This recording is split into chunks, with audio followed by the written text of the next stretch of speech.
Selamat malam saudara-saudara sekalian. Pada malam hari ini saya akan membawakan firman Tuhan yang bisa menjadi pegangan kepada kita di dalam hidup ini, dalam pergaulan kita, terutama menghadapi masa-masa susah sekarang ini, pandemi Corona 19. Sebelum saya membacakan firman Tuhan, mari kita berdoa sebentar. Terima kasih Tuhan atas bimbingan-Mu kami sampai di sini pada saat ini ya Tuhan. Tuhan, sebentar lagi kami akan mendengarkan firman-Mu. Bukalah hati dan pikiran kami agar pengetahuan kami akan bertambah-tambah akan firman-Mu. Dengan demikian iman percaya kami akan semakin banyak dan kerajaan-Mu akan semakin besar di dunia ini ya Tuhan. Terima kasih ya Tuhan, terpujilah nama-Mu. Amin. Saudara-saudara sekalian, firman Tuhan yang menyapa kita pada malam ini, saya ambil dari Lukas 10 ayat 30 sampai dengan 37. Saya akan membacakan, demikian bunyinya. Jawab Yesus, adalah seorang yang turun dari Yerusalem ke Jeriko. Ia jatuh di tangan penyamun-penyamun yang bukan saja merampoknya habis-habisan, tetapi juga memukulnya, dan sesudah itu pergi meninggalkannya setengah mati. Kebetulan ada seorang imam turun melalui jalan itu. Ia melihat orang itu, tetapi ia melewatinya dari seberang jalan. Demikian juga seorang Lewi datang ke tempat itu. Ketika ia melihat orang itu, ia melewatinya dari seberang jalan. Lalu datang seorang Samaria yang sedang dalam perjalanan ke tempat itu. Dan ketika ia melihat orang itu, tergeraklah hatinya oleh belas kasihan. Ia pergi kepadanya lalu membalut luka-lukanya. Sesudah ia menyiramnya dengan minyak dan anggur. Kemudian ia menaikkan orang itu ke atas keledai tunggangannya sendiri, lalu membawanya ke tempat penginapan dan merawatnya. Keesokan harinya ia menyerahkan 2 dinar kepada pemilik penginapan itu, katanya, "Rawatlah dia, dan jika kau belanjakan lebih dari ini, aku akan menggantinya waktu aku akan kembali." Siapakah di antara ketiga orang ini menurut pendapatmu adalah sesama manusia dari orang yang jatuh ke tangan penyamun itu? Jawab orang itu, "Orang yang telah menunjukkan belas kasihan kepadanya." Kata Yesus kepadanya, "Pergilah dan perbuatlah seperti itu." Saudara-saudara sekalian, demikianlah tadi firman Tuhan. Dari firman Tuhan ini saya bisa mendapat suatu pertanyaan ya, suatu pertanyaan. Pertanyaan itu, siapakah yang disebut di sini saudara, dan apakah sebetulnya kasih itu yang sebenarnya? Siapakah yang disebut saudara, dan apakah kasih itu yang sebenarnya? Dan lebih spesifik lagi, masih adakah kasih di dalam diri kita yang bisa kita terapkan kepada sesama saudara kita?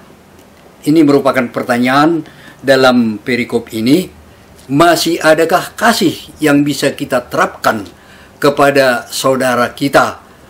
Entah siapakah itu misalnya yang memerlukannya.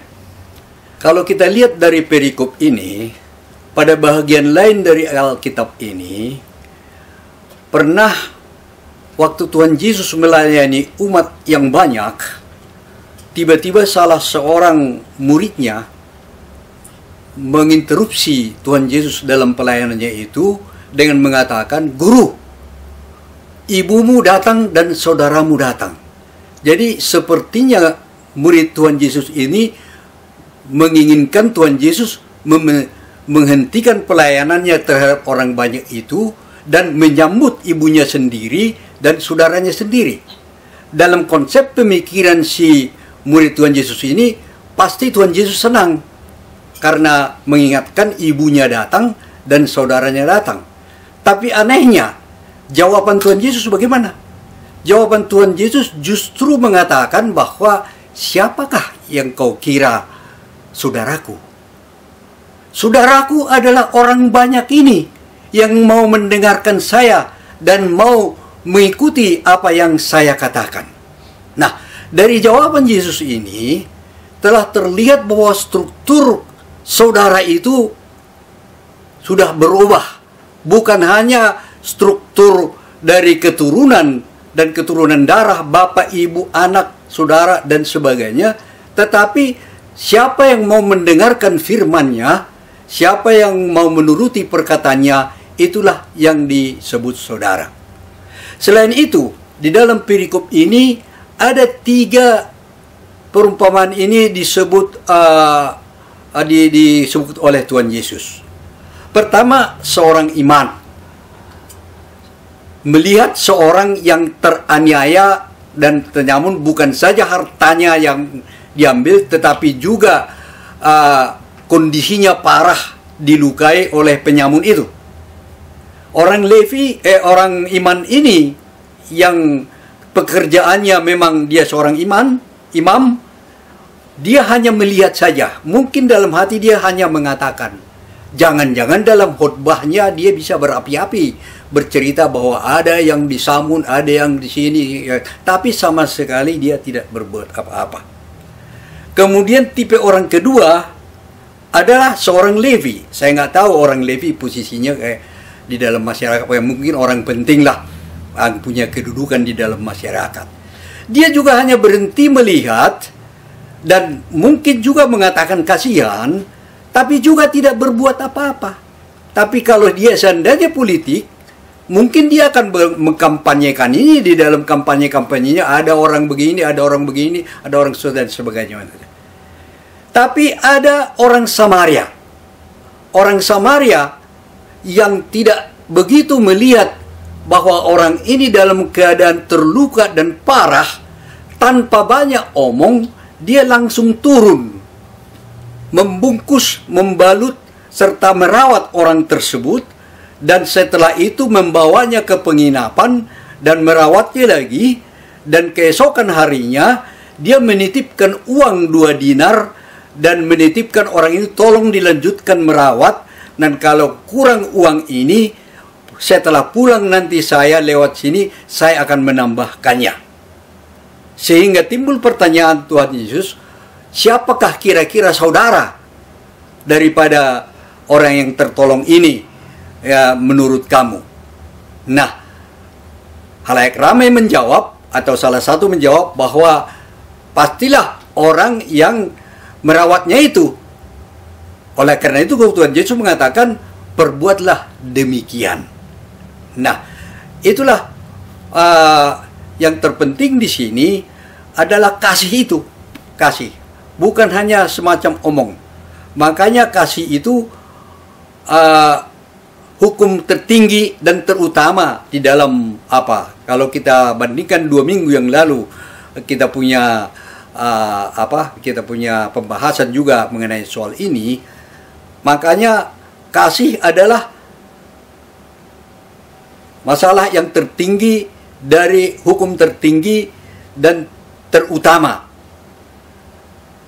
Jadi bukan hanya karena iman, bukan juga karena sekedar percaya, tapi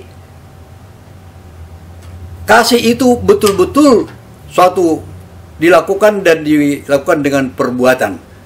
Perbuatan seperti yang dilakukan oleh orang Samaria ini. Nah, inilah yang kita harus pegangan kita sekarang ini, bahwa di dalam menerapkan kasih itu, kita jangan hanya bicara saja soal kasih, tetapi mari kita lakukan dan kita wujudkan sebagaimana Tuhan Yesus menghendaki dengan contoh yang dibuatnya orang Samaria tadi itu. Bukan seperti orang Lewi maupun bukan juga seperti imam yang memang pekerjaannya justru di bidang rohani sebetulnya, tapi tidak berbuat apa-apa. Inilah barangkali yang bisa pesan pegangan kita. Semoga kita semua diberkati oleh Tuhan. Demikian, mari kita tutup dan akhiri dengan berdoa. Bapa di surga, terima kasih atas firman-Mu. Berkatilah itu kiranya Tuhan, agar bisa menjadi bekal dalam hidup kami, dalam keseharian kami, dalam kami menghadapi segala persoalan-persoalan, terutama persoalan virus corona 19 yang pada masa sekarang ini. Semoga Tuhan tetap memberikan kekuatan dan mengampuni dosa dan kesalahan kita semua. Terima kasih ya Tuhan, terpujilah nama-Mu. Amin.